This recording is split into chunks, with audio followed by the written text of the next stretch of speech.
Hello my little friend. Now it's time to think out of the box. आपण नेहमी A for apple, B for ball, C for cat म्हणत असतो ना, तर आज आपण शिकूया नवीन ABCD. A for astronaut म्हणजे अवकाशयात्री. B for bureaucracy म्हणजे नोकरशाही.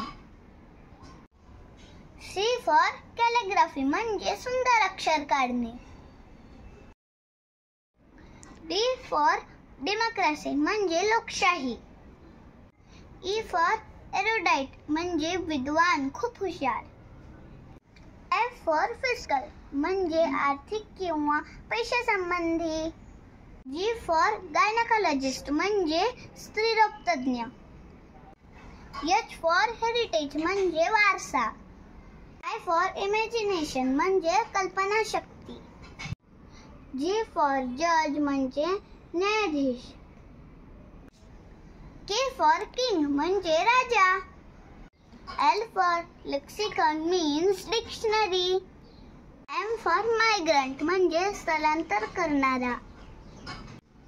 N for national म्हणजे राष्ट्रीय. O for opportunity म्हणजे संधी.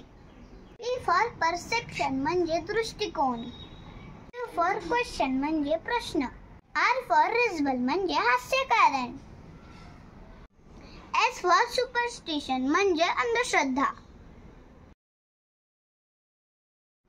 T for tangle म्हणजे गुंता. U for utopia म्हणजे काल्पनिक रामराज्य. असं जग तिथे सगळं काही बरोबर आहे. V for victory म्हणजे विजय. W for world म्हणजे विश्व. X for xenia म्हणजे पाहुण्यांना आदर देणे. Y for yesterday म्हणजे काल.